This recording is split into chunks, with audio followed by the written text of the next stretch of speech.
گزشتہ ہفتے کسان مددگار ہیلپ لائن پر موصول ہونے والے 5 اہم سوالات۔ مٹر کی اگیتی اقسام کی کاشت کا کیا طریقہ ہے؟ اگیتی اقسام کو 2.5 فٹ چوڑی پٹریوں کے دونوں جانب کاشت کیا جاتا ہے اور بیج 2 انچ کے باہمی فاصلے پر لگایا جاتا ہے۔ بیج والی فصل کو ہموار زمین میں بذریعہ ڈرل کاشت کیا جاتا ہے اور کتاروں کا باہمی فاصلہ 1 فٹ رکھا جاتا ہے۔ بیج کی گہرائی 1 انچ سے زیادہ نہیں ہونی چاہیے۔ کماد کی فصل میں کمزور زمین کے لیے کھادوں کی سفارشات کیا ہیں؟ کمزور زمین جس میں نامیاتی مادہ 0.86% تک، فاسفورس 7 ppm تک اور پوٹاش 80 ppm تک ہو تو اس کے لیے غذائی عناصر کی مقدار میں نائٹروجن 120 کلو گرام فی ایکڑ، فاسفورس 69 کلو گرام فی ایکڑ اور پوٹاش 50 کلو گرام فی ایکڑ سفارش کی جاتی ہے۔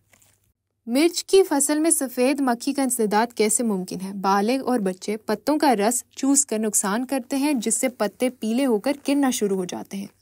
انسداد حملہ معاشی حد تک بڑھنے پر اسپائروٹیٹرامیٹ 250 ملی لیٹر فی ایکڑ یا بحساب 500 ملی لیٹر فی ایکڑ یا ایسیٹامیپریڈ بحساب 125 گرام فی ملی لیٹر اسپرے کریں۔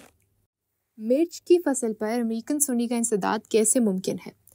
اس کی سونی مرچ کو کھا کر نقصان پہنچاتی ہے جس کی وجہ سے بیج کی فصل کو بہت نقصان پہنچتا ہے۔ حملہ معاشی حد سے بڑھنے پر کلورون ٹرائی نیلی پرول 200 SC بحساب 80 ملی لیٹر فی ایکڑ یا ایومیکٹن بینزویٹ 1.9 SC بحساب 200 ملی لیٹر فی ایکڑ استعمال کریں۔ گاجر کی کاشت کے لیے زمین کی تیاری کیسے کی جاتی ہے؟